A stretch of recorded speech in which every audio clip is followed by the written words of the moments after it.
मैं चारू परलकर फिल्म जगत के मशहूर गायक और संगीतकार जगदीश जी के बंगले के सामने से बोल रही हूँ। कुछ देर पहले ही पता चला है कि जगदीश जी की गोली लगने से मृत्यु हो गई है। कुछ दिनों से वो काफ़ी डिप्रेस भी रहा करते थे।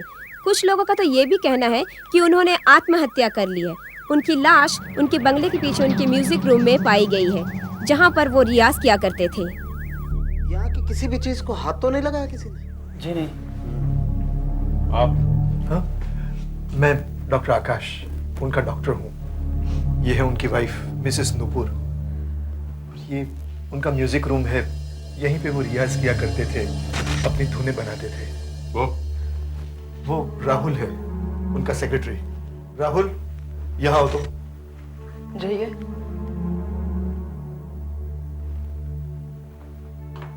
राहुल, राहुल, क्या हुआ था यहाँ पे, मालूम है? हमारी मीटिंग थी सर, बंगले में। करीबन 3 बजे उन्होंने मुझसे कहा कि तुम जाओ, और वो बंगले से यहाँ अपने म्यूजिक रूम में आ गए। मैं 5 बजे कुछ ज़रूरी पेपर्स लेने आया तो ये बंगले में ही थी, और उन्होंने कहा कि सांप अभी भी म्यूजिक रूम में है। उन्होंने दरवाज़ा नहीं खोला तो हम डुप्लीकेट चाबी से दरवाज़ा खोलकर अंदर आए तो देखा कि वो इस तरह पड़े हुए थे। फिर ये बेहोश होकर गिर गई। कहाँ? यहाँ। और मैंने इन्हें डॉक्टर आकाश को बुलाया। फोटो लिया है ना?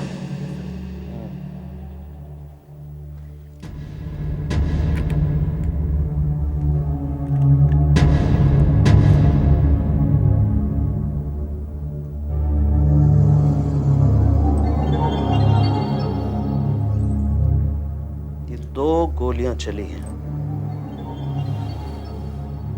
एक गोली तो ये यहां से चली है, ये, और यहां जाके अटक गई है। ये देखो। आशा जी, ये गोली निकालो। यस।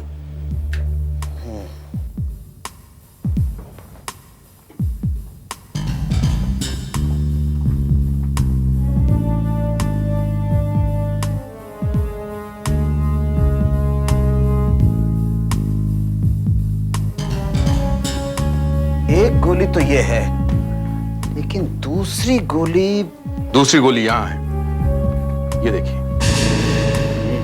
लेकिन तकिए में गोली क्यों मारी? अरे भाई, मुंह में गोली मारने से पहले एक फायर करके देखा होगा। अपनी जान लेना कोई आसान काम है क्या? हाँ?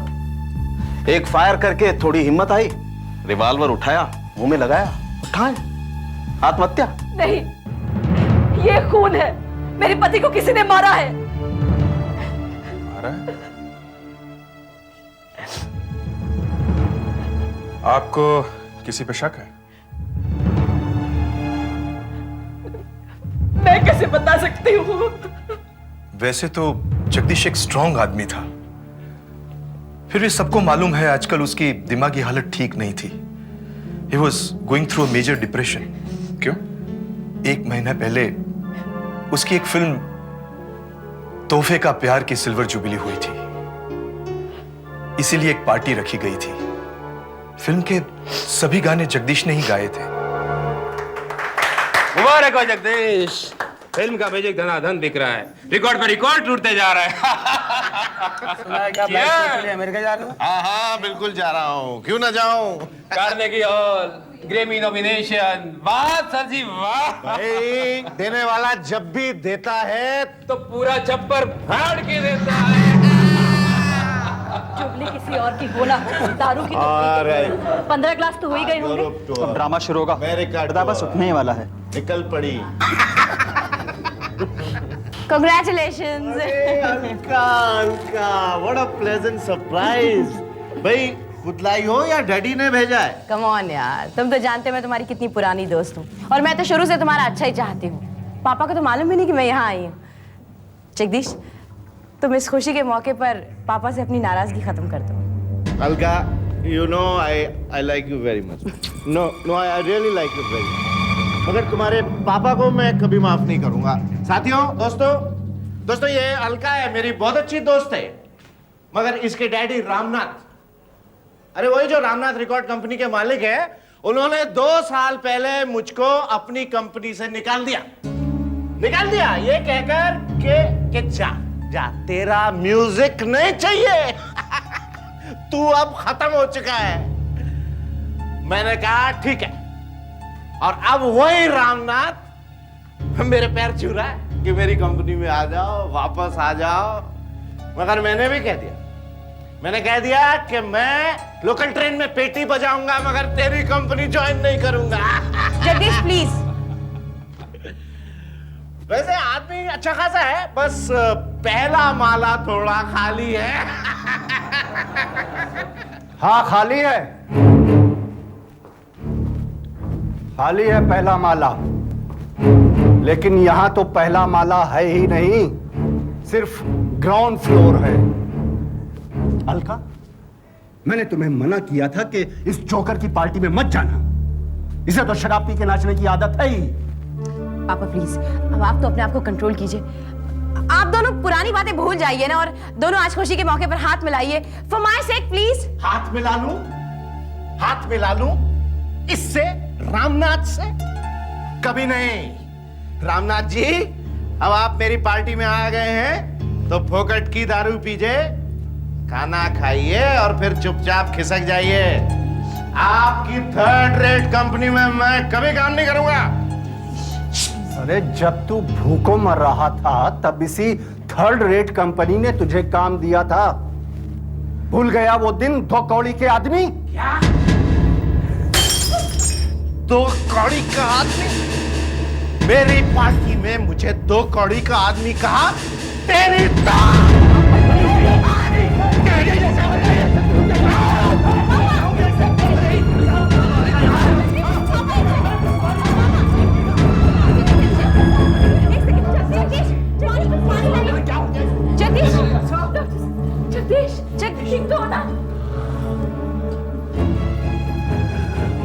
बड़े आदमी है कि अच्छा लगता है इस तरह झगड़ा करना। पता नहीं क्या होगा। घबराओ मत, कुछ नहीं होगा। एक गुस्से से क्या आवाज चली जाती है? ये एक्टिंग कर रहा है, मुझे बदनाम करके रहेगा। काफी चोट लगी है।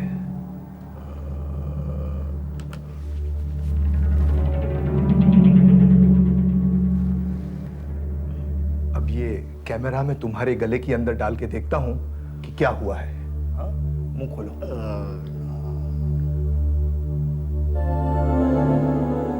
घूंसे की मार की वजह से वोकल कॉर्ड्स पे घाव लगा है, सूजन भी आई है। बिना ऑपरेशन के ठीक नहीं होगा। ऑपरेशन? My God! अरे इतना डरिए मत उसमें, कि कोई बड़ी बात नहीं है। सूजन 3-4 दिन में उतर जाएगी, फिर देखते हैं क्या होता है। डॉक्टर साहब, अब उनकी हालत कैसी है? वो बोल सकते हैं कि नहीं? बिल्कुल बोल सकते हैं, क्यों नहीं। मगर क्या? आप खुद देख लीजिए अपनी आंखों से। देखिए। डॉक्टर मैं गा नहीं पा रहा हूं। गाने की कोशिश करता हूं तो यहाँ पर बहुत दर्द हो रहा है डॉक्टर, बहुत दर्द हो रहा है मुझको। किसने तुम्हें इजाजत दी गाने की? तुम्हारे गले के अंदर के टांके अभी तक सूखे नहीं हैं। अरे जख्म भरने में समय लगेगा ना। देखो, 3 महीने तक गाने की बिल्कुल कोशिश मत करना। क्या 3 महीने? डॉक्टर क्या 3 महीने तक मैं गा नहीं पाऊंगा? बिल्कुल नहीं। इसके बाद तुम फिर पहले जैसे हो जाओगे, फिर तबीयत से गाना। पर डॉक्टर, मेरे अमेरिका टूर का क्या होगा? और मुझे यूरोप भी जाना था। अब तुम नहीं जा सकते। डॉक्टर, मेरा लाखों रुपए का नुकसान हो जाएगा डॉक्टर। चिल्लाओ मत जगदीश, गले पे स्ट्रेन पड़ेगा, और ज्यादा खराब हो जाएगा, तुम्हारे टांके फट जाएंगे। सुन रहे हो तुम रामनाथ? ये सब कुछ तुम्हारे ये सब क्या कर रहे हो? और तुझे इसकी कीमत चुकानी पड़ेगी। अरे समझा? राहुल, मेरे वकील को बुलाओ। वाइट, देखो, इतना ड्रामा करने की जरूरत नहीं है। अरे एक घूसा ही तो मारा था, लग गया तो क्या करूं? तुम्हारे इलाज पे जो खर्च होने वाला है देने को तैयार हूं ना। अखबारों में छपवा दूंगा कि मैं जगदीश जी से माफी मांगने को तैयार हूं। बस बस बस कह दिया और हो गया। देखो तुम्हें पैसे देने पड़ेंगे। मैंने आप लोगों को बताया नहीं है कि मैंने चेन्नई से मशहूर ईएनटी सर्जन डॉक्टर जॉर्ज को बुलाया है। वो कल यहां आ रहे हैं और वो आपके गले का मुआयना करेंगे, तब हकीकत सामने आ जाएगी। अगर तुम्हारा गला खराब है तो मुझसे जो बन पड़ेगा मैं कंपनसेशन देने को तैयार हूं। और वैसे मुझे तो लगता है कि तुम्हारा गला वाला कुछ खराब नहीं है। तुम्हें अमेरिका के टूर पे जाना नहीं है, इसलिए तुम वो पैसा मुझसे वसूल करना चाहते हो। ये क्या बकवास है? Relax Jagdish, relax. मैंने उसे कहा, अरे इतना डिप्रेस होने की क्या बात है भाई, एक अमेरिका का टूर ही तो कैंसिल हुआ है और आ जाएंगे टूर। मगर नूपुर जी, मीटिंग के बाद जगदीश जी का मूड कैसा था? क्या वो परेशान लग रहे थे? जी हाँ, आज तो उनका मूड कुछ ज्यादा ही खराब था। वैसे तो ये हमेशा ही गुस्से में रहते थे, लेकिन आज तो आदी हो गई। अबे कोई सुनते हो? मेरे लिए थोड़ा और आइस और सोडा लेके आओ। और ये क्या, ये सूप और उबली सब्जी मेरे लिए? अबे तुम लोग खाओ ये सब बॉइल्ड वेजिटेबल। अबे मेरे हो गए हो क्या? आप खाना खाइए। आप इतनी दवाइयां खा रहे हैं, उसके साथ शराब मत पीजिए, प्लीज मत पीजिए। मैं क्यों ना पीऊं?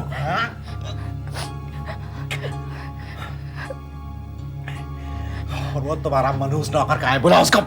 उसे तो आपने कल निकाल दिया है। हाँ? निकाल दिया? तुम जब आइस तुम ले गया जब।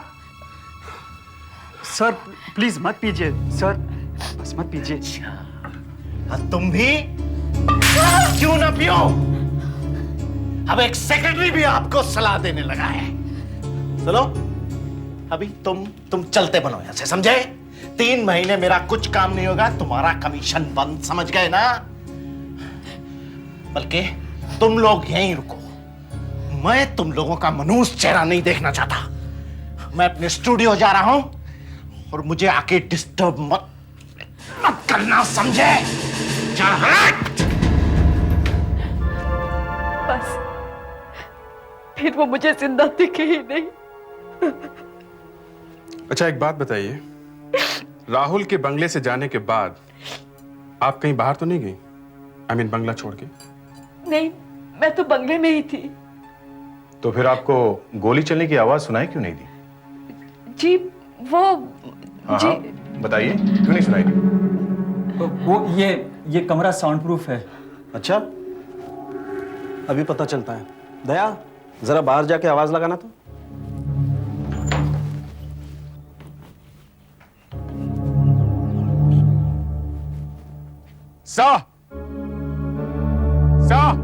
दया, अरे भाई दया, आवाज क्यों नहीं लगाते?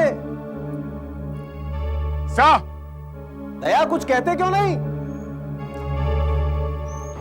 अरे तुम चिल्लाए नहीं। चिल्लाया सर, 2 बार चिल्लाया मैं। अच्छा, इसका मतलब ये कमरा वाकई साउंड प्रूफ है, आवाज बाहर नहीं जाती। अच्छा, 3 बजे और 5 बजे के बीच कोई आया था यहाँ पे? ये कॉटेज बंगले से अलग है, यहाँ कोई आए तो मुझे पता भी ना चले। वैसे रामनाथ की लड़की अलका आई थी करीब 4:30 बजे। मुझे इसलिए पता है क्योंकि वो पहले बंगले पर आई थी। सब अलका को बुलवाएं, शायद उसी ने जगदीश को आखिरी बार जिंदा देखा हो। हाँ, मैं जगदीश के घर गई थी। उसकी वाइफ ने मुझे बताया कि वो स्टूडियो में। मैंने स्टूडियो के दरवाजे की कई बार घंटी बजाई, लेकिन किसी ने दरवाजा ही नहीं खोला। फिर मैं वापस चली गई। अच्छा, आप वहां गई क्यों थी? मेरे पापा की और जगदीश की आपस में बनती नहीं थी। लेकिन जगदीश मेरा बहुत अच्छा दोस्त था। आज मेरे पापा पूना गए थे। मैंने सोचा जगदीश से जाकर मिल लूंगी और उससे कहूंगी कि वो पापा और अपने बीच की दुश्मनी को खत्म कर दे। आखिर वो सब सिर्फ एक एक्सीडेंट था। अगर मैं जल्दी चली जाती तो वो बच जाता। अच्छा, आपको लगता है ये एक आत्महत्या है? मुझे नहीं लगता सर। जगदीश कभी भी आत्महत्या नहीं कर सकता। अच्छा, अगर ये आत्महत्या नहीं है तो फिर कौन मारना चाहेगा उन्हें? पता नहीं सर, किसने मार डाला। नहीं, फिर भी किसी पे तो शक होगा आपको। वैसे सर, उस दिन पार्टी में लोग कुछ अजीब अजीब सी बातें कर रहे थे सर। क्या? यही कि जगदीश की वाइफ नूपुर का जगदीश के सेक्रेटरी राहुल के साथ कुछ चक्कर है, और शायद ये बात जगदीश को पता चल गई होगी, जिसकी वजह से जगदीश को किसी ने मार डाला। नहीं, इन्हें किसी ने नहीं मारा है, खुद इन्होंने अपने आप को मार लिया है। कैसे डॉक्टर साहब? लोकेशन पर जो पिस्टल हमें मिली है उस पर सिर्फ एक आदमी की उंगलियों के निशान है। किसके? इसके, जगदीश के। और इसके हाथ पर गन पाउडर के मार्क्स भी हैं। ये देखो।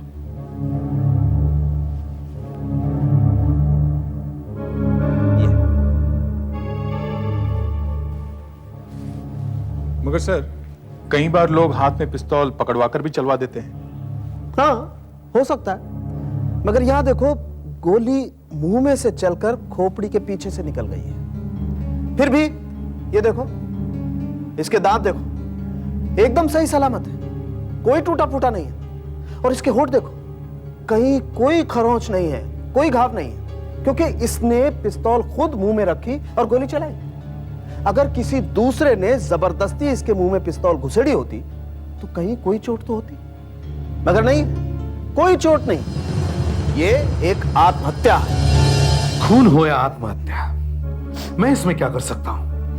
मैं तो सीआईडी ब्यूरो भी नहीं जा रहा हूं आजकल। नहीं सर, आपको मेरी बात सुननी ही पड़ेगी।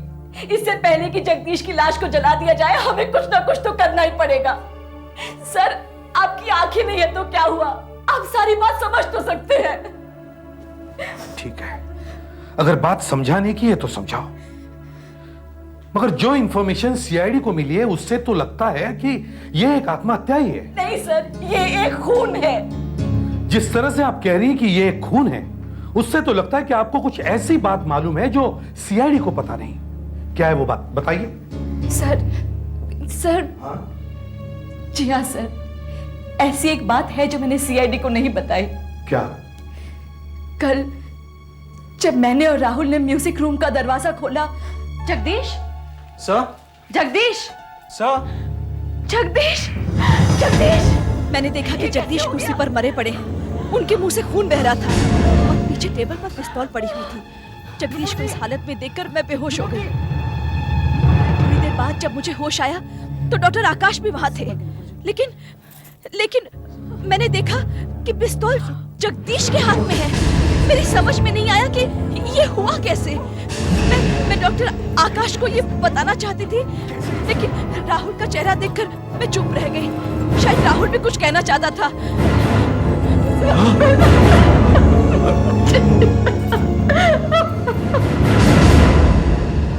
मेरे और जगदीश के संबंध कैसे भी रहे हो, लेकिन मैं एक बात जानती हूँ, जगदीश आत्महत्या करने वालों में से नहीं है। उसे किसी ने मारा है सर, और ये एक आत्महत्या ये दिखाने की कोशिश की गई है। तो फिर आपने ये बात सीआईडी को पहले क्यों नहीं बताई? क्यों नहीं बताई आप? बताइए। देखिए, झूठ चाहे कितना भी छोटा हो, पत्थर होकर दिल पर बैठ जाता है। इसलिए बेहतर है कि आप मुझे सच सच बताइए। मैं सीआईडी को कैसे बताती सर कि मैं राहुल से प्यार करती हूँ? वो एक बहुत अच्छा म्यूजिशियन है।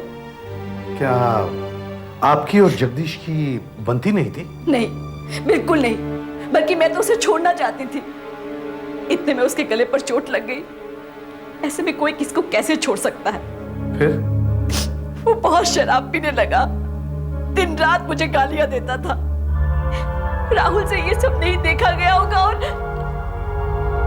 खैर, मैं अब भी राहुल से बहुत प्यार करती हूँ। लेकिन ये पता लगाना जरूरी है सर कि खून किसने किया है, क्योंकि जब भी मैं राहुल की तरफ देखती हूँ तो मुझे उसकी आंखों में एक अजीब तरह की चमक दिखाई देती है। पता नहीं वो क्या कहना चाह रहा है। और फिर वो रिवॉल्वर टेबल पर। ठीक है।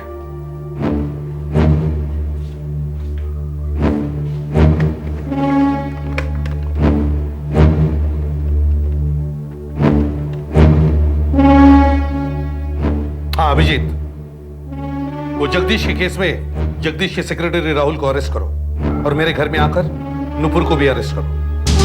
Hello everybody. अच्छा वो डॉक्टर साहब आप आ गए। क्यों, क्या हुआ? एसीपी साहब चाहते हैं कि जगदीश के केस की और छानबीन की जाए। अच्छा, कुछ हुआ है क्या?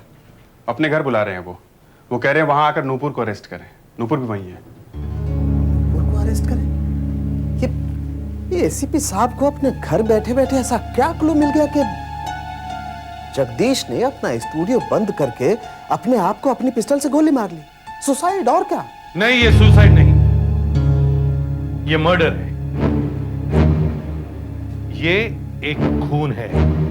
खून है? हाँ डॉक्टर साहब, लगता है इस बार आपसे गलती हो ही गई। गलती और मुझसे? एसीपी साहब आप मेरी बात ध्यान से सुनो। जब राहुल यहां लाया जाएगा तो तुम नुपुर को बाहर लाना और फिर फटाफट अंदर ले जाना। Yes sir. क्यों सर?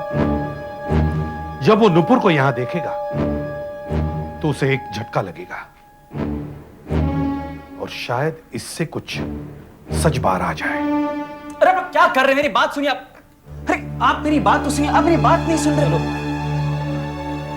मुझे यहाँ गिरफ्तार करके क्यों लाया गया है? क्या किया है मैंने? सर, नुपुर को सीआईडी ब्यूरो लेके जाऊं सर? नहीं, मुझे इनसे कुछ और सवाल पूछने हैं। तुम इन्हें अंदर बिठाओ। चलिए।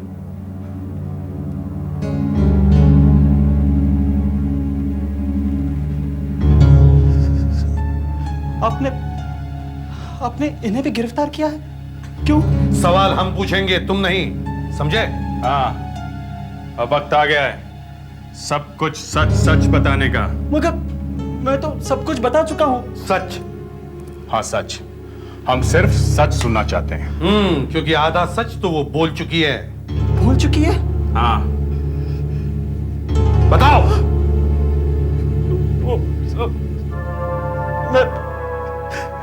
मैं नुपुर से प्यार करता हूँ। और जगदीश का गला अचानक खराब हो गया तो वो उसे छोड़ने के लिए तैयार नहीं थी। जगदीश के अत्याचार उस पर दिन ब दिन बढ़ते गए। कल जब मीटिंग खत्म हुई तब तुम नुपुर और जगदीश के साथ थे। क्या हुआ वहां पर? जगदीश नुपुर पर चिल्ला रहा था, प्लेटें तोड़ रहा था। क्यों ना पियो? अब एक सेक्रेटरी भी आपको सलाह देने लगा है।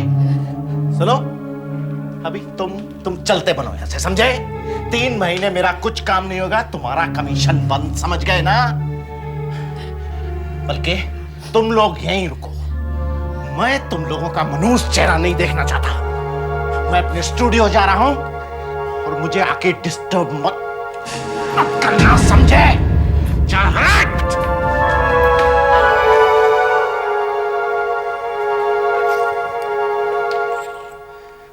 पानी अब सिर से ऊपर चढ़ गया है। नुपुर, अब मैं और सहन नहीं कर सकता। अभी जाकर उससे बात करता हूं मैं। देखिए, मैं तो खुद ही छोड़ने वाला था। मैं तो सिर्फ अपनी ट्यून्स वापस मांगने आया हूं। मुझे मेरी ट्यून्स वापस कर दीजिए। तुम्हारी ट्यून्स? कौन सी ट्यून्स? कौन सी ट्यून्स? अरे वही जो मैंने आपको दी थी जब मैं आपको पहली बार मिला था। हो वो तो मैं कब का भूल चुका हूं। भूल चुका हूं? नहीं नहीं नहीं, आप भूले नहीं हैं।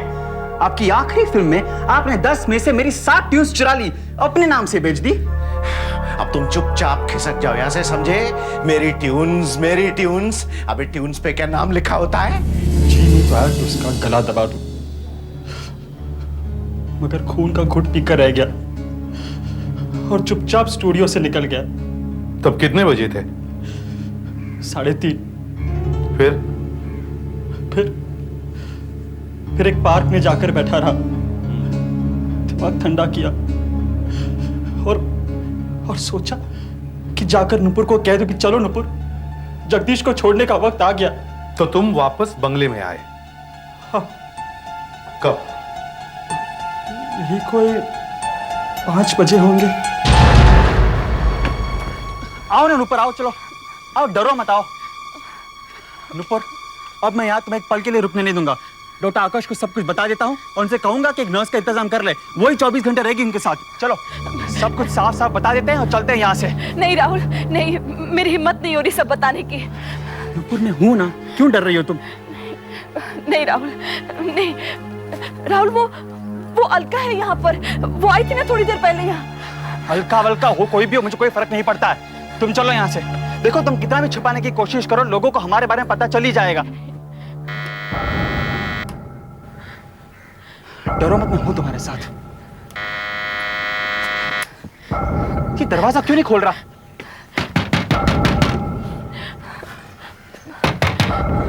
इतनी दारू पी रखी है, टून के सो गया होगा।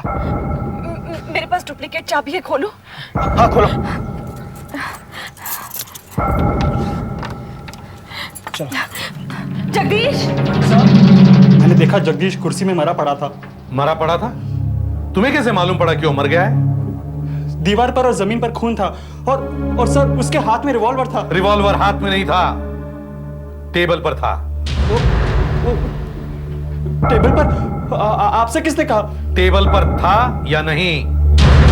मगर सर वो... हाँ बताओ, टेबल पर था या नहीं? वो बताओ। हाँ, रिवॉल्वर टेबल पर था।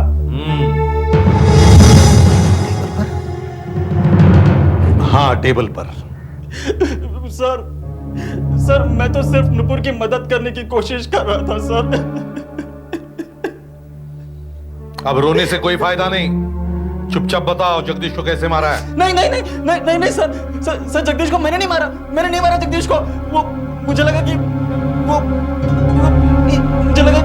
नुपुर ने मारा है। नुपुर ने?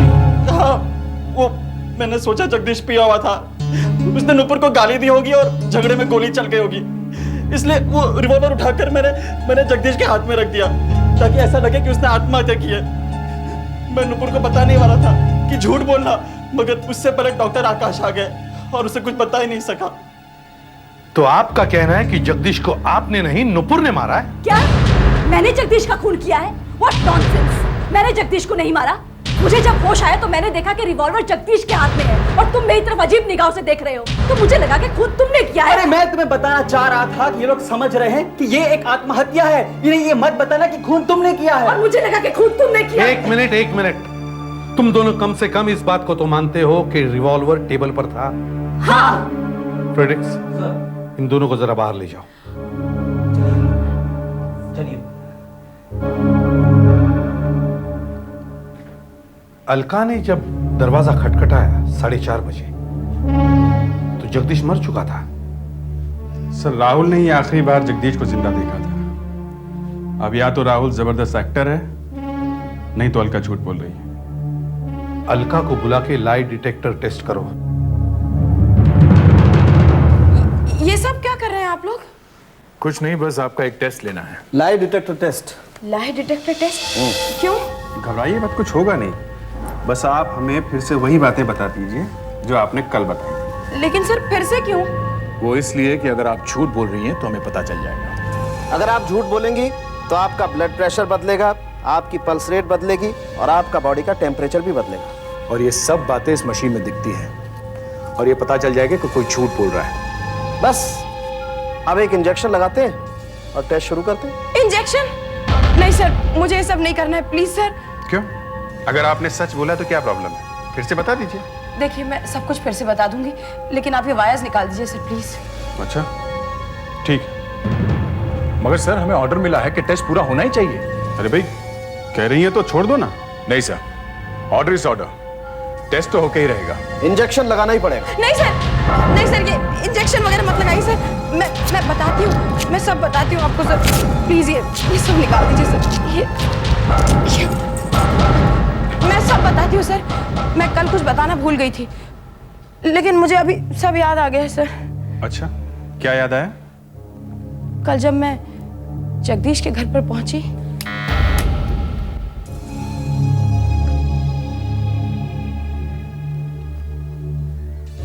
जगदीश जी,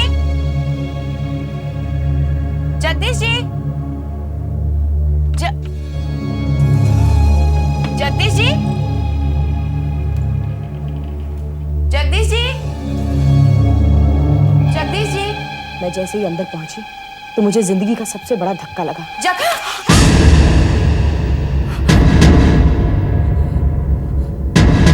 मैंने देखा कि जगदीश कुर्सी पर मरे पड़े। उसने आत्महत्या कर ली थी। मैं बहुत घबरा गई। मुझे लगा कि इसके मरने से तो पापा की इज्जत और मिट्टी में मिल जाएगी। सारा इल्जाम उन्हीं पर आएगा।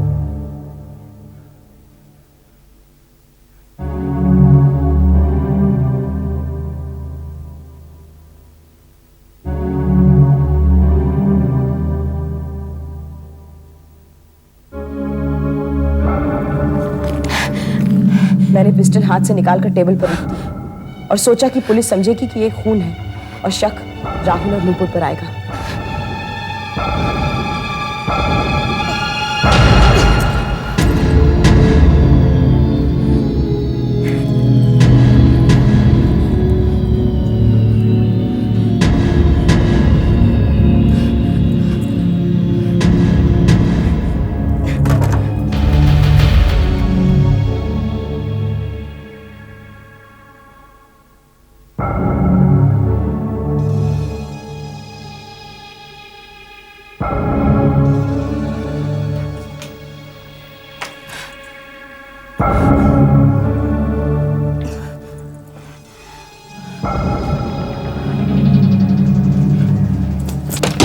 मैं जानती हूँ मुझसे गलती हो गई, लेकिन मेरे पास और कोई चारा भी नहीं था। मैंने सोचा कि अपनी पापा की इज्जत बचाने के लिए मुझे कुछ करना चाहिए। आई एम रियली सॉरी, मुझे माफ कर दीजिए प्लीज। आपने जो भी किया वो एक गंभीर गुनाह है। एक मर्डर केस में आपने सबूत के साथ खेलने की कोशिश की है। इसकी सजा आपको मिलेगी। देखिए कोर्ट क्या डिसाइड करता है, लेकिन जब तक तहकीकात पूरी नहीं हो जाती आपको अरेस्ट किया जाता है। देखिए प्लीज, मैंने आपसे बताया ना मुझसे गलती हो गई। प्लीज मेरी बात तो सुनिए। आप जाइए। कमाल हो गया। एक आदमी आत्महत्या करता है, फिर एक बेवकूफ औरत कमरे में आकर हाथ में से पिस्टल उठाकर टेबल पर रख देती है। फिर नूपुर कमरे में आती है। वो देखती है, अरे हस्बैंड मरा पड़ा है और पिस्टल टेबल पर है। वो बेहोश होकर गिरती है तो राहुल सोचता है खून नूपुर ने किया है। वो फिर से पिस्टल हाथ में रख देता है। नूपुर को होश आता है। वो देखती है कि पिस्टल हाथ में है। पिस्टल हाथ में कैसे है? वो सोचती है खून राहुल ने किया है। कभी पिस्टल यहां है तो कभी पिस्टल वहां है। एक आदमी शांति से मर भी नहीं सकता है। एक आत्महत्या का क्या से क्या बना दिया। नहीं, आत्महत्या नहीं है, ये एक खून है। सर आप यहाँ? हाँ, मैं ब्यूरो आना नहीं चाहता था मगर मुझसे रहा नहीं गया। डॉक्टर साहब केस बंद कर देते और एक खूनी छूट जाता। पता नहीं क्यों आपको ये सनक सवार है कि ये खून है। क्योंकि अलका और नुपुर दोनों एक ही बात कह रही है कि जगदीश आत्महत्या करने वालों में से नहीं था। रामनाथ शायद केस हार जाता और जगदीश को 10 करोड़ रुपए मिल जाते। और डॉक्टर आकाश ने भी तो कहा था ना कि कुछ ही दिनों में उसकी आवाज ठीक हो जाती। तो फिर जगदीश अपने आप को क्यों मारेगा? अब एसीपी साहब, जो आदमी इस बात का जवाब दे सकता था वो तो ऊपर चला गया है। तो फिर उसका जवाब आप क्यों दे रहे हैं? क्योंकि मैं आपको ये दिखा सकता हूं कि क्या क्या सबूत हैं जो बोल रहे हैं कि ये एक आत्महत्या है, मगर अफसोस के आप देख नहीं सकते। हाँ, सबको मालूम है कि सबूत झूठ नहीं बोलते, मगर मैं सबूत सुन सकता हूं, समझे? सर, डॉक्टर सालुंके कहना चाह रहे हैं कि जगदीश ने अपने आप मुंह में पिस्टल रखी, क्योंकि होठों पे खरोच का निशान नहीं है सर, ना ही मुंह के अंदर। होठों पर खरोच इसलिए नहीं है क्योंकि वो होठ कुछ कहना चाह रहे थे जो आप लोगों ने नहीं सुना। आपको देखना चाहिए था कि दरवाजा किस तरफ है।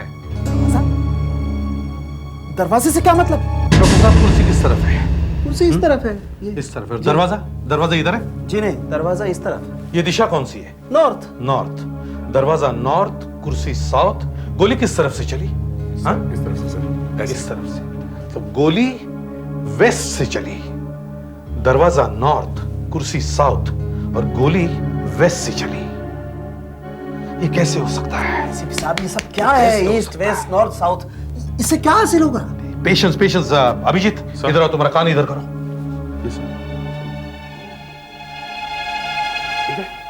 Okay sir. अपनी गन उस टेबल के ड्रॉअर में रखो जहां जगदीश अपनी गन रखा करता था। रख दिया? Yes sir. अब जगदीश की जिंदगी की सबसे कीमती चीज उसका गला और उसकी आवाज। उसके बारे में एक ही आदमी पर उसका विश्वास था और वो है डॉक्टर आकाश। डॉक्टर आकाश कहाँ है? डॉक्टर आकाश यहाँ है, ये रहे। हाँ, डॉक्टर आकाश। अभिजीत सर, मान लो कि तुम डॉक्टर आकाश हो। एनी ऑब्जेक्शन डॉक्टर साहब? Oh, not at all. Thank you. Daya sir, तुम जगदीश हो, कुर्सी पर बैठ जाओ। लेट गए? जी नहीं, बैठा है। जगदीश अभी तक मरा नहीं है। दया, अभिजीत तुम बाहर जाओ। अब समय है 3 और 4:30 बजे के बीच। जगदीश कमरे में अकेला बैठा है। दरवाजे पर बेल बजती है। जगदीश उठता है, दरवाजा खोलने जाता है।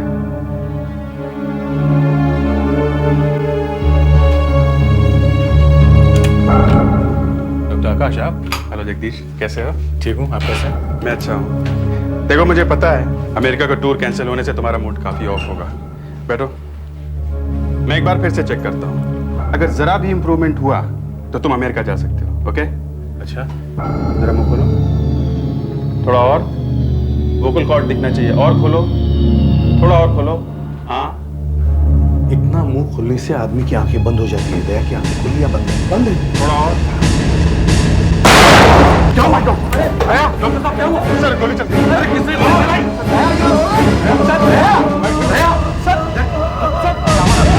मुझे पता भी नहीं चला, ये इन्होंने गन कब निकाली और ये सर। अभिजीत, क्या हुआ? डॉक्टर शुक्ला ने अपने आप को गोली मारी। हाँ, एसीपी साहब, जगदीश को मैंने ही गोली मारी थी।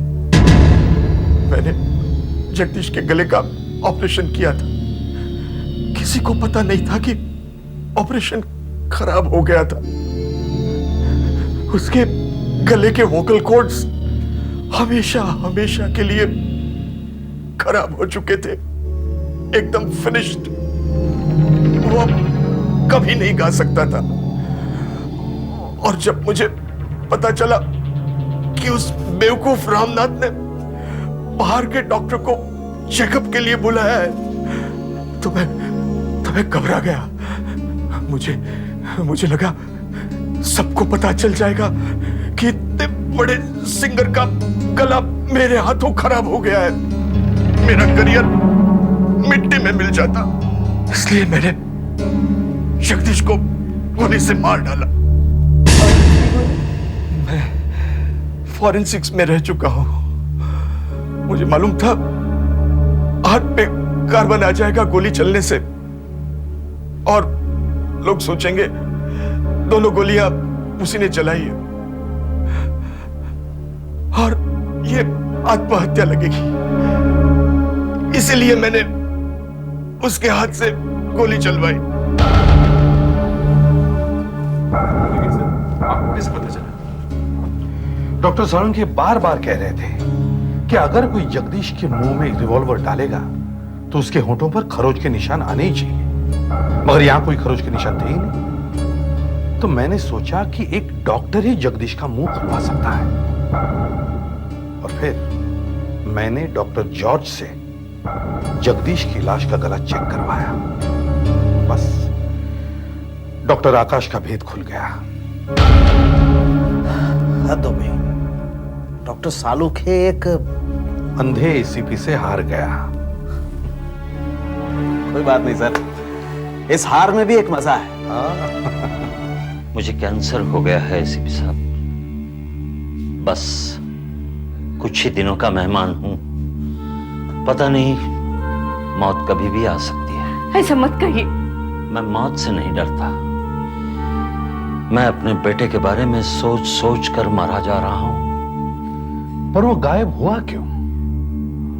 क्या किसी ने उसे गायब किया या? उसे गायब करके किसी को क्या मिलेगा? तो वो गायब हुआ कहां से?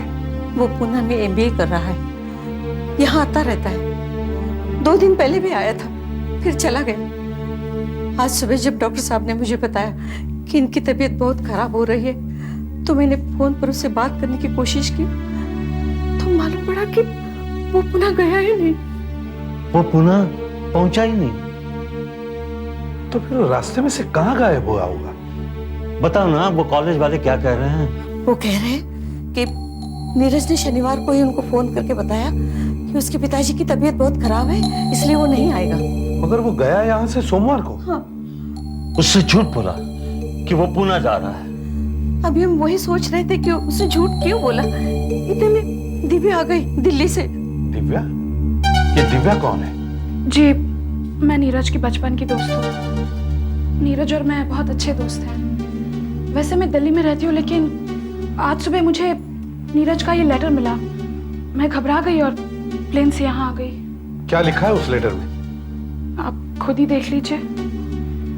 शुक्रवार की रात को जब नीरज यहाँ आया था, तो उसने मम्मी जी और डॉक्टर साहब की बात कॉरिडोर में सुन ली थी।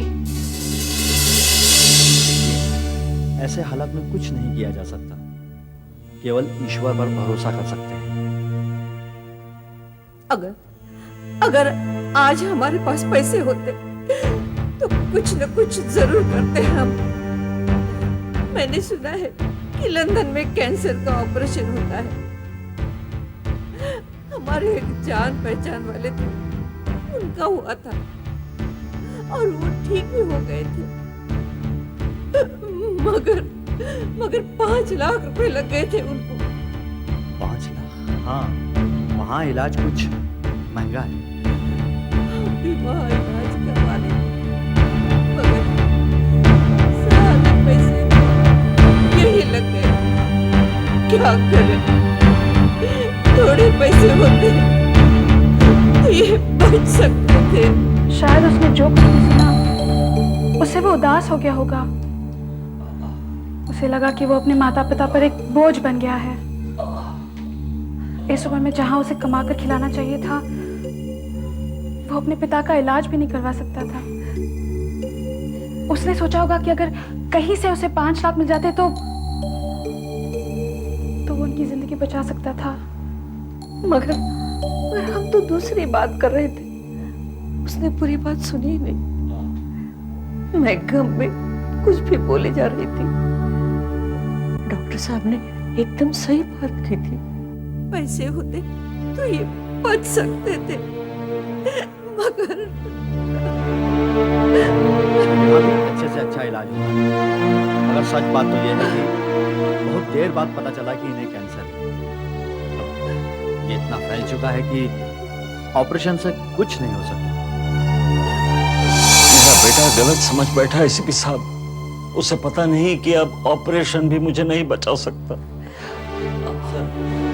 इस लेटर में लिखा है कि चाहे जान भी गंवानी पड़े या लेनी भी पड़े, फिर भी किसी भी हालत में 5 लाख कमा के ही छोड़ूंगा। बहुत डिस्टर्ब लगता है सर। इसलिए आपको बुलाया है यहाँ एसीपी साहब।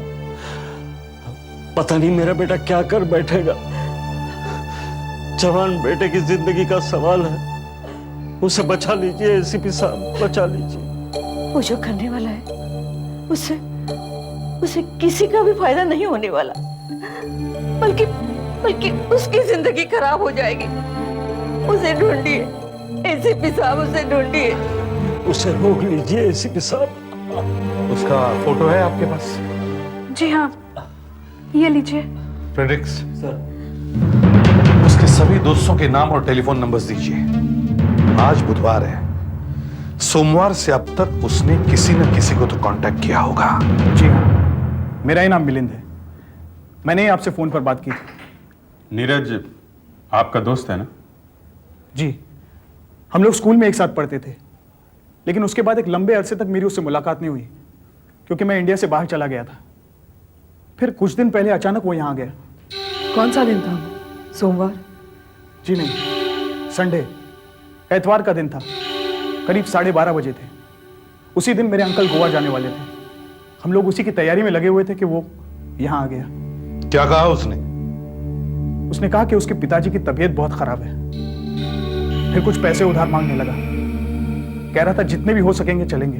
हाँ यार, जितने भी दे सकते हो तुम चलेंगे। Beggars are not choosers. यार ये कैंसर भी कितनी खतरनाक बीमारी है। तुम लोगों पर क्या गुजर रही होगी ये मैं समझ सकता हूँ।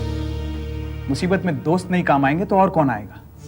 मुझसे जो बन पड़ेगा मैं करूंगा। वैसे तुम्हारे डैड के ऑपरेशन के लिए तुम्हें कितने रुपयों की जरूरत है? मिलिंद, तुम जरा यहाँ आओ।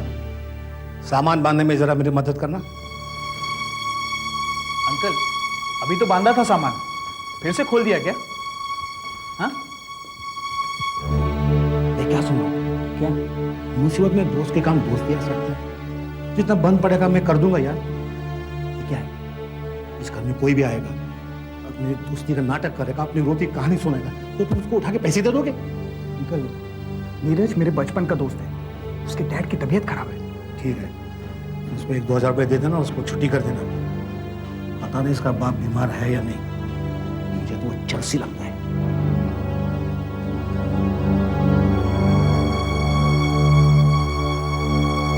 नीरज, यार मैं तुझे 5,000 रुपए दे सकता हूं, बस।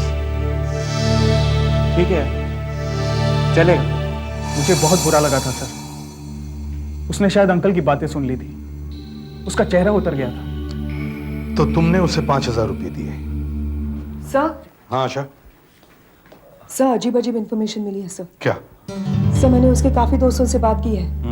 नीरज ने करीब करीब सबसे पैसे उधार लिए हैं सर। किसी से 1,000, किसी से 2,000। सारे कितने हुए? कितने हुए सब मिला के? सब करीब करीब 19,000 है सर। 19,000 सर। 19,000? इस तरह से 5 लाख रुपए कैसे इकट्ठा करेगा वो? गिरीश भाई, अगर आप बुरा न माने तो मैं एक बार आपका घर चेक करना चाहूंगा। हाँ जरूर। इस बार जब वो यहाँ आया था, यहाँ सोफे पे सोया था वो। ये है उसका डेस्क। यहाँ वो रखता है अपनी कॉलेज की किताबें और पेपर्स वगैरह।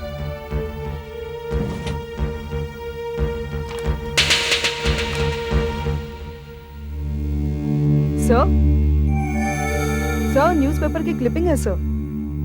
आर्टिकल लिखा है विजय मिस्त्री ने। ये आंखें ना होना भी एक शाप है। बताओ क्या लिखा है उसने? सर, ये आर्टिकल सावघाड़ा एरिया के बारे में लिखा है। सावघाड़ा? ये तो बहुत ही खतरनाक एरिया है, नोटोरियस। पुलिस अक्सर वहां छापा मारती है, कुछ ना कुछ मिलता है। क्या लिखा है सावघाड़ा के बारे में ये विजय मिस्त्री ने? सर, वो भेस बदल कर वहां गया और उसने एक पिस्टल खरीदने की कोशिश की, तो उसे पता चला कि वहां बंदूकें, पिस्टल इतनी आसानी से मिल जाती है। और सर, उसने काफी बार्स के नाम तक लिखे हुए हैं। हाँ, लेकिन आशा, ये विजय मिस्त्री का आर्टिकल यहाँ क्या कर रहा है? नीरज के डेस्क में। और नीरज सावघाड़ा के बारे में क्यों पढ़ रहा था? अच्छा, फौरन अभिजीत को फोन करो, उसे कहो मैं उसे मिलना चाहता हूँ, और एक गाड़ी का भी इंतजाम करो। हम सावघाड़ा में जाएंगे। अंधे को लंगड़ी की मदद लेनी पड़ेगी। देखो, तुम्हें कोई लॉटरी वाला दिखता है क्या?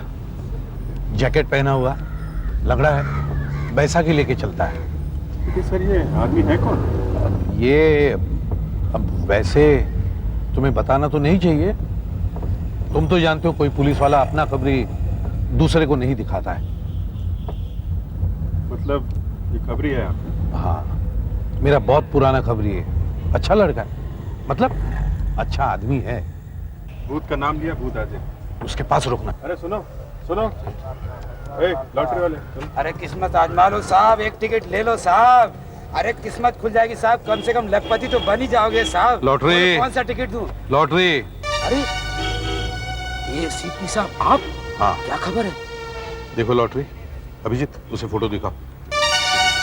ये 22-23 साल का जवान लड़का इस एरिया में आया था। तो जल्दी से मालूम करके मुझे बता कहाँ गया है। हाँ, इस एरिया के सभी बार में पूछताछ कर और आज रात को 11 बजे अपने पुराने अड्डे पे मिलना। गाड़ा में जितनी बार है साहब सब ढूंढ मारी, एक एक वेटर से बात की थी साहब, पता चल गया साहब। लड़का आया था यहाँ, इतवार को भी आया था, सोमवार को भी आया था। यही लड़का है साहब। ऐसे एरिया में ऐसा बच्चा आएगा तो किधर छुपता है साहब? चाहिए क्या था उसको? वो एक गन खरीदने को आया था साहब। अच्छा, उसके पास 10,000 रुपए था। बेवकूफ, सबसे खुलेआम पूछता था पिस्तौल है क्या, पिस्तौल? पहले तो सब लोग उसकी बात पर हंसते थे साहब, पर उसके पास पैसा था ना, और 100 गाड़ा में पैसा बोलता है साहब, पैसा। एक मिनट साहब, अपन का एक दोस्त है वेंकट, अपन उसको बुलाता है। ए वेंकट, इधर आ जा। ये वेंकट कौन है? ये साहब गुड़िया बार का मैनेजर है, ये आपको बताएगा। मंगलवार को इसके बार में वो लड़का आया था साहब। बता। जी साहब, वो नर्वस दिखाई दे रहा था साहब, ऐसा लग रहा था जैसे किसी का इंतजार कर रहा हूँ।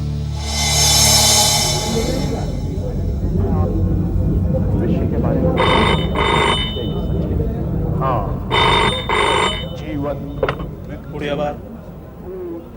हाँ, मेरा है, मेरा। हाँ, थैंक यू। हेलो, हाँ बोलो। हाँ मिल गया। कितना? अच्छा, हाँ हाँ है मेरे पास। हाँ, कमरे में है। हाँ मैं ला सकता हूँ वहां से। हाँ ठीक है। कभी 4 बजे? 4 बजे कहाँ पे? शालीमार। हाँ नहीं ठीक है, मैं पता कर लेता हूँ। हाँ ठीक है, उसके एकदम बाहर। हाँ ठीक, 4 बजे मैं पहुँच जाऊँगा। मैं निकलता हूँ।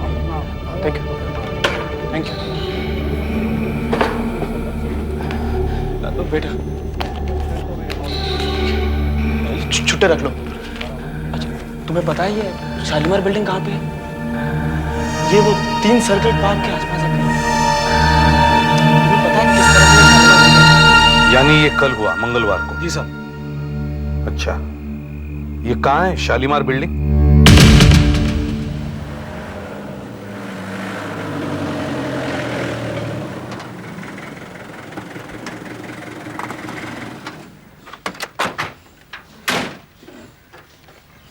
Sir Shalimar building. अच्छा, उधर एक वॉचमैन है।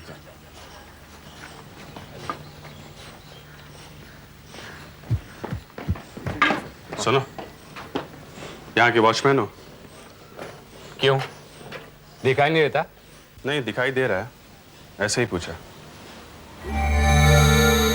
जरा ये फोटोग्राफ देखो, इसे देखा है? कौन है ये? ये लड़का यहाँ पर था कल शालीमार बिल्डिंग के नीचे 4 बजे। इसे देखा है? नहीं साहब, मैंने इसे नहीं देखा। जरा ठीक से देखो, कल ड्यूटी पे थे कि नहीं? इससे आपको क्या मतलब? अच्छा चलो जरा सीआईडी ऑफिस चलो, वहां बताना। चलो चलो। अरे चलो। एक मिनट साहब, 1 मिनट। याद आया? हाँ हाँ याद आया। 4 बजे ना साहब? 4 बजे। साहब देखो, मैंने इस लड़के को तो नहीं देखा, लेकिन शाम 4 बजे जो है कि यहाँ से एक बारात जा रही थी। बारात? कौन सी बारात? साहब वो यहाँ पास ही में एक शादी का हॉल है, यही अगली गली में।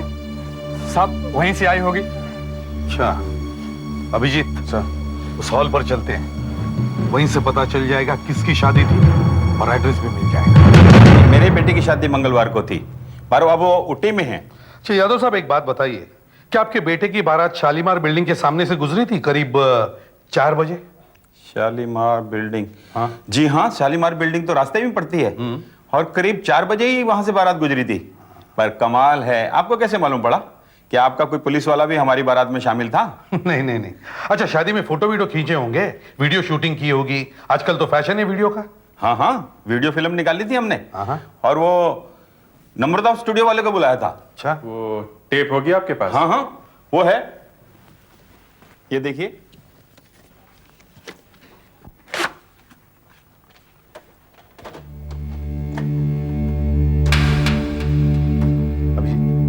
फास्ट फॉरवर्ड करके देखो, और जब बारात शालीमार बिल्डिंग के सामने से गुजरेगी तब स्लो करके देखना।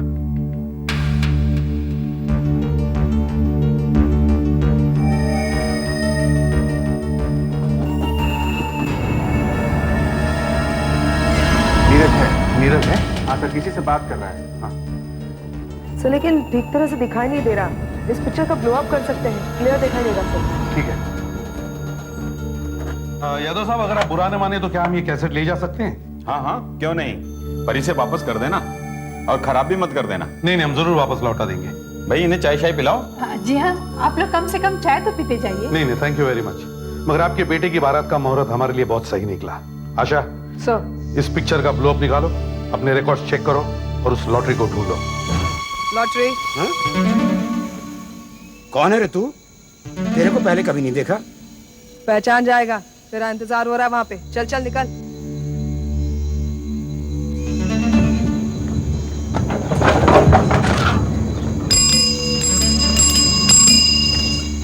लॉटरी, आजा आजा। कमाल है आज। हाँ अभी सर, लॉटरी। अरे एसीपी साहब आप? सलाम साहब। सलाम लॉटरी। लॉटरी, जरा ये देख, इस फोटो को पहचानता है? पहचानते हो इसे? इसका हमारी पुलिस में रिकॉर्ड नहीं है। क्योंकि ये बहुत ही चालाक आदमी है साहब, ये कभी नहीं फंसता, ये मछली कभी जाल में नहीं आती। ये बाबू चाइना है साहब, अपन के एरिया का बहुत पहुंचा हुआ आदमी है साहब, कुछ भी कर सकता है, कुछ भी दिला सकता है, जो बोलो। देख लॉटरी। क्या हुआ लॉटरी? चलो तुम यहाँ से चलो। जा रहा हूँ। चलो। अरे लेकिन बात। चलो। निकला। देख लॉटरी, तेरा कुछ भी काम होगा तू मेरे पास आ जाना। ठीक है साहब। लेकिन आज तू मेरा एक काम कर। बोलो साहब बोलो। मुझे इस बाबू चाइना का पता दे दे। मुझे किसी भी हालत में बाबू चाइना चाहिए। एक जवान लड़के की जिंदगी का सवाल है। सिर्फ इतना बता दे, ये बाबू चाइना मुझे कहाँ मिलेगा, समझे? आपके लिए तो अपन कुछ भी कर सकता है साहब। समझो कि आपको इसका पता मिल गया। ऊपर आइए सर। हाँ,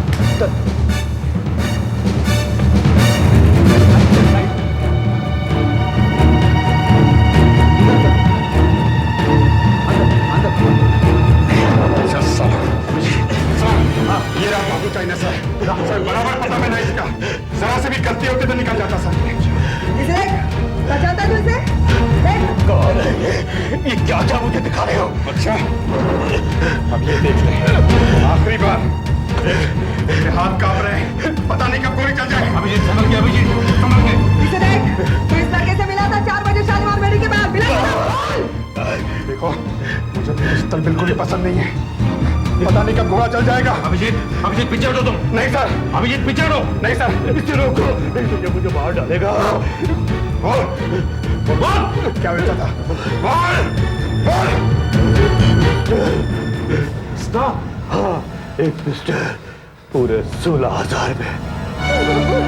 अब ये ना बता गई, मेरा बेटा किसी को लूटेगा, किसी को गोली मारेगा। एसीपी साहब, उसे रोकिए, रोकिए उसे।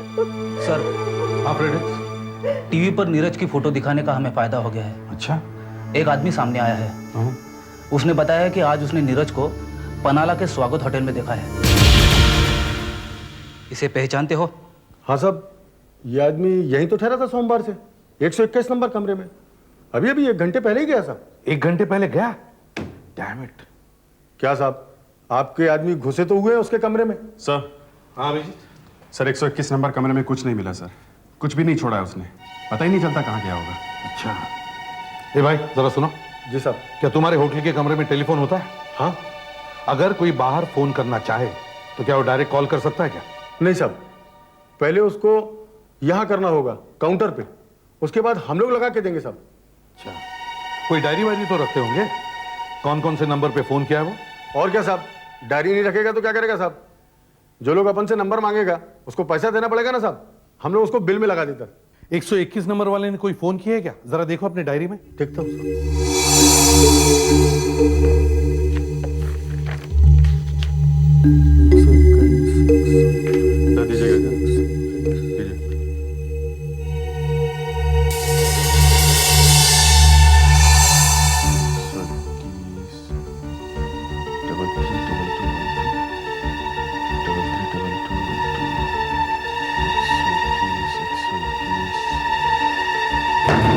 काम बन गया सर। गुड। सर 2 नंबर है जहां उसने बार बार फोन किए हैं। अच्छा। एक है 332212 और दूसरा ट्रंक कॉल है सर 0832 443233। 0832 ये तो गोवा का एसटीडी कोड है सर। अभिजीत सर पहले ये नंबर लगाओ 332212 सर। हाँ।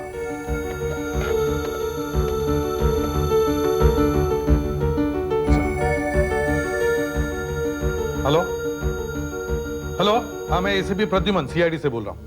ये किसका नंबर है? अरे एसीपी साहब, मैं मिलिंद बोल रहा हूँ। मिलिंद, नीरज का दोस्त। याद है आप मेरे घर आए थे? कौन मिलिंद? अरे बेटा व्हाट अ सरप्राइज। अच्छा बेटा एक बात बताओ, क्या नीरज ने तुम्हें फोन किया था? उससे कुछ बात हुई तुम्हारी? नहीं तो नीरज का तो कोई फोन नहीं आया सर। क्या? नहीं? सर एक्सक्यूज मी, जरा फोन दीजिएगा। हाँ। Hello, inspector Abhijeet speaking. देखो उसने तुम्हें 4 बार फोन किए हैं। मंगलवार को शाम को 4 बजे और बुधवार को सुबह 9 बजे और शाम को 7 बजे और आज सुबह 10 बजे किया है। अच्छा, वैसे 3-4 फोन आए तो थे सर, पर वो किसी मिस्टर देवाशीष के थे। देवाशीष? ये कैसे हो सकता है? उसने फोन किए हैं तुम्हें? सर कह रहा है किसी देवाशीष ने फोन किया है।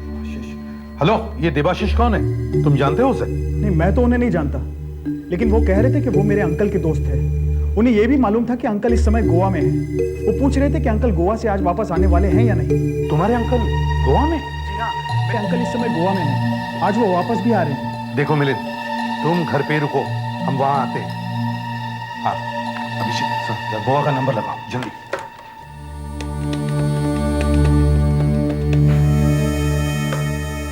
Hello, Goa? Just a minute sir. हाँ।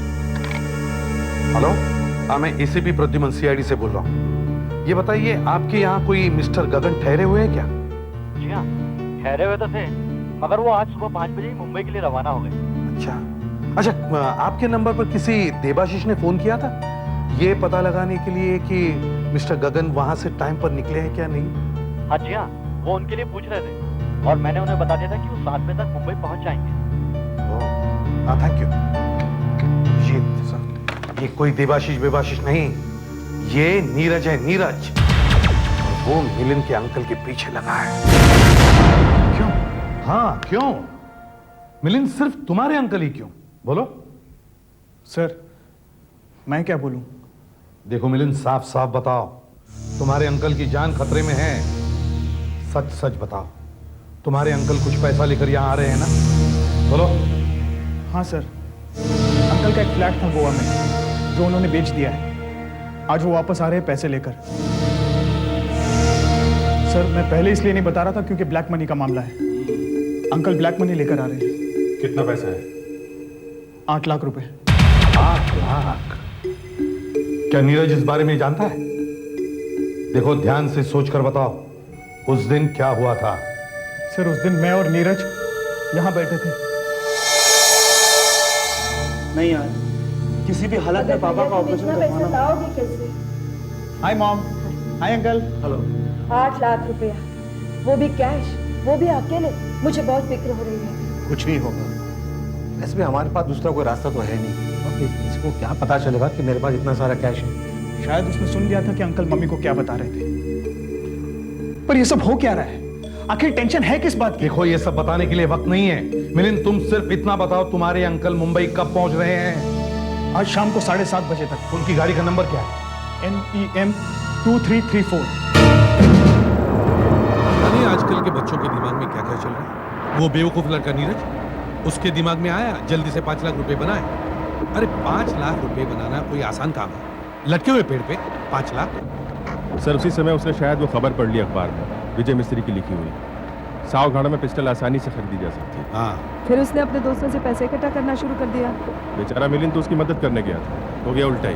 हाँ, नीरज को मिलिंद के घर में पता चल गया कि मिलिंद के अंकल 8 लाख रुपए लेकर आ रहे गोवा से। बस गधा निकल पड़ा अंकल को लूटने के लिए।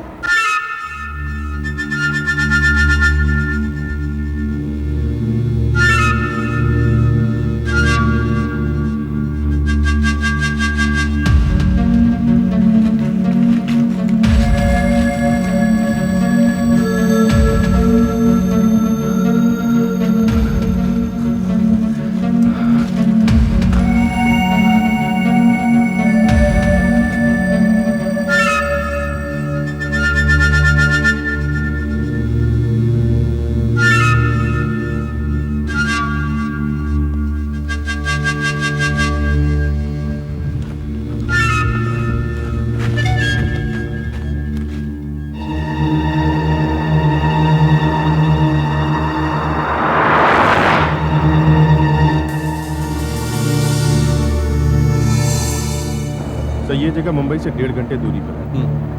इस वक्त 5:30 बजने वाले हैं। अगर मिलिंद के अंकल 7 बजे मुंबई पहुंचने वाले थे तो वो इस वक्त यहाँ होने चाहिए।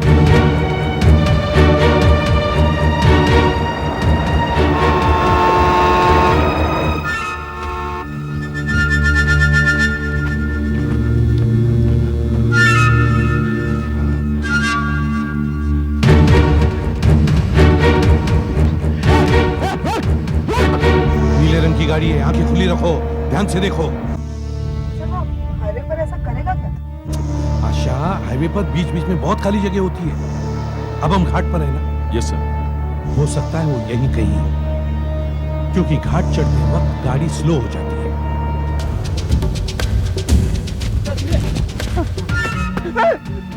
जावेदार, जावेदार, खुल रहा है जावेदार।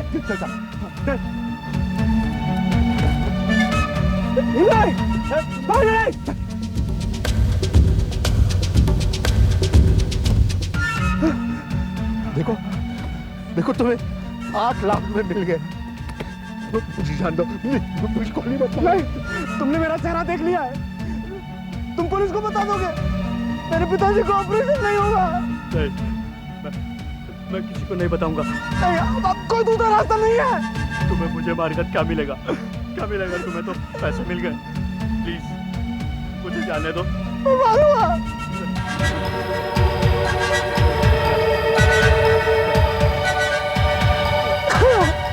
नीरज, पिस्टल फेंक दो नीरज।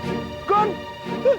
अंकल को गोली मार दी क्या? नहीं सर, पिस्टल तान रखी है। नीरज, देखो नीरज, पिस्तौल फेंक दो। हाँ बेटा, फेंक। तुम खूनी नहीं हो नीरज। देखो नीरज, तुम्हारे पिताजी ने मुझे बताया कि तुम एक अच्छे लड़के हो। अभी भी कुछ नहीं बिगड़ा है नीरज। पिस्तौल फेंक दो अपनी। नहीं, नहीं फेंकूंगा मैं।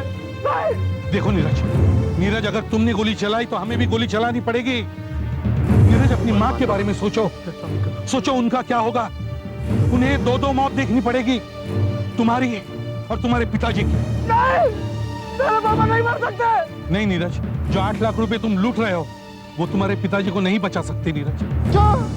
ऑपरेशन हो जाएगा ना उनका। नहीं नीरज, ऑपरेशन भी तुम्हारे पिताजी को नहीं बचा सकता। देखो नीरज बेटा, कैंसर बहुत फैल चुका है। तो फिर मैं अपने आप को ही मार लेता हूँ। सर, उसने पिस्टल अपने सर पे लगा रखी है। पिस्टल पे फायर करूं सर? करूं? एक मिनट।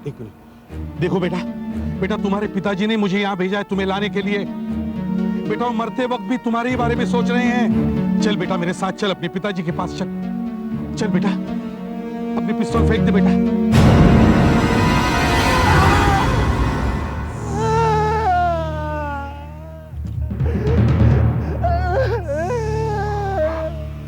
चल अपने पिताजी के पास चल। चल पापा,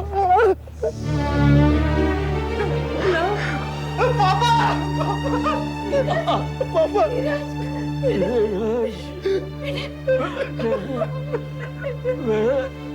कहाँ चला गया तो तू? छोड़ नहीं पापा, नहीं चला गया। नहीं, कैसे बताऊं मैं क्यों गया पापा? तू क्यों हमें छोड़कर चला गया था? मैं कैसे बताऊं पापा, मैं क्यों गया? भगवान का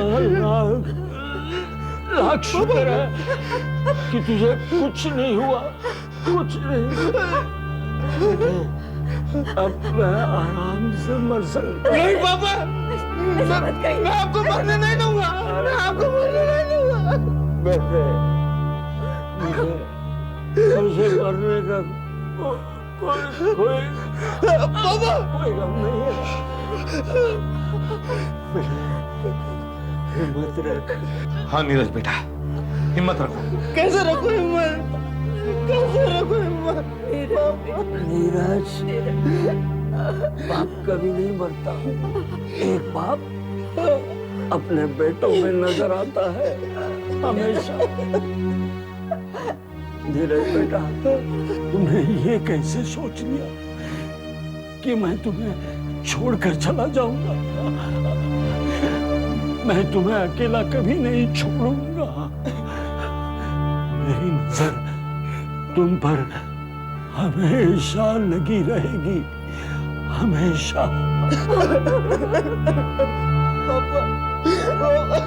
एसीपी साहब। हाँ गिरीश भाई। एसीपी साहब यहाँ आइए। एसीपी साहब। हाँ गिरीश भाई। आपने मेरे बेटे को बचा लिया। मैं आपका शुक्रिया कैसे अदा करूं? नहीं गिरीश भाई नहीं। मैं आपका ये एहसान कभी नहीं चुका सकता। नहीं गिरीश भाई। फिर भी धन्यवाद समझकर ये ले लीजिए। गिरीश भाई। गिरीश भाई। नीरज बेटे, याद रखना, मेरी नजर हमेशा तुम पर लगी रहेगी।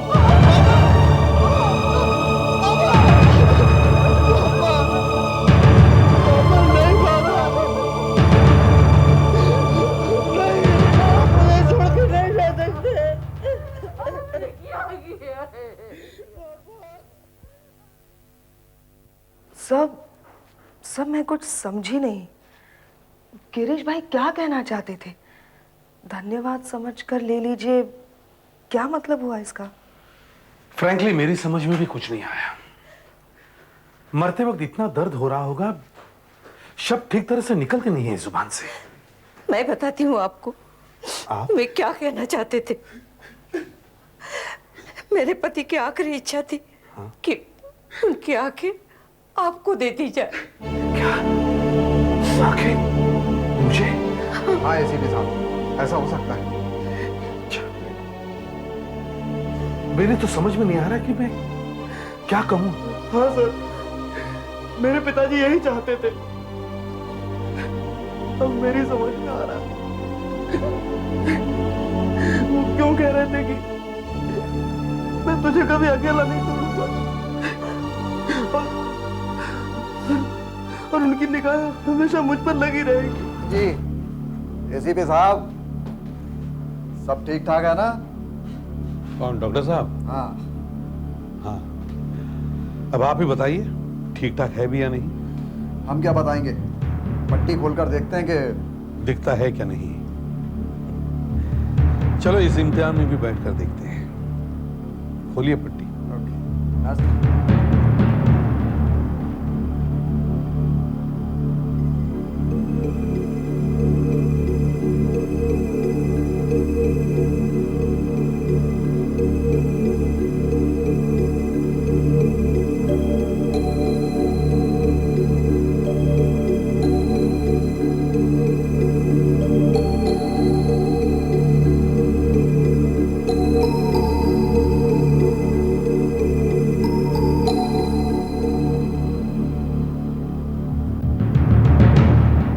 धीरे आंखें खोलिए।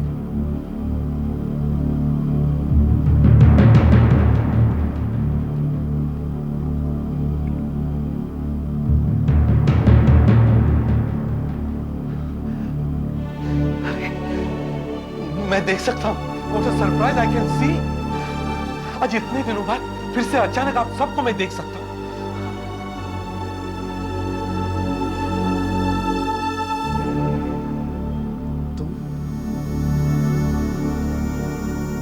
तुम नीरज हो ना? जी हाँ सर।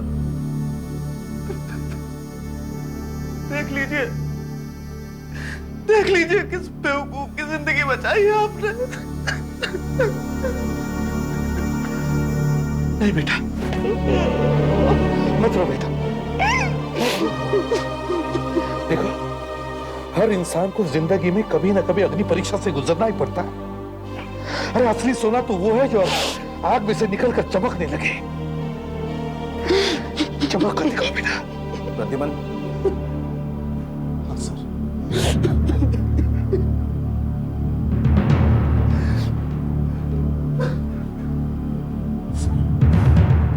ये लो तुम्हारा बैज और पिस्टल। प्रद्युमन, मैं मजबूर था। अब तुम्हारी आंखें वापस आ गई हैं। अब तुम्हें रोकने का मुझे कोई हक नहीं है। हाँ सर, सारी दुनिया एक तरफ और ये पुलिस का बैज एक तरफ। लगता है मैं जिंदगी में सिर्फ एक पुलिसवान ही हो सकता हूं, दूसरा कुछ नहीं सर। मुझे मालूम है, ये ले लो। Thank you sir. मगर सर, क्या हुआ? इससे पहले मुझे एक बहुत जरूरी काम करना होगा। Please excuse me sir.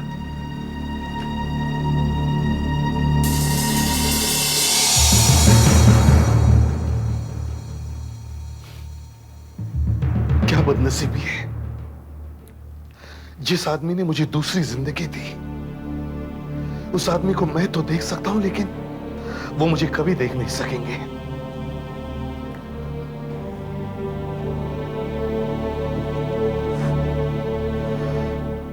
मुझे आपके आखिरी शब्द याद है गिरीश भाई। नीरज की जिंदगी में मैं आपकी जगह तो ले नहीं सकता, लेकिन मेरी आंखों से आपकी निगाहें उस पर हमेशा लगी रहेंगी, हमेशा के लिए।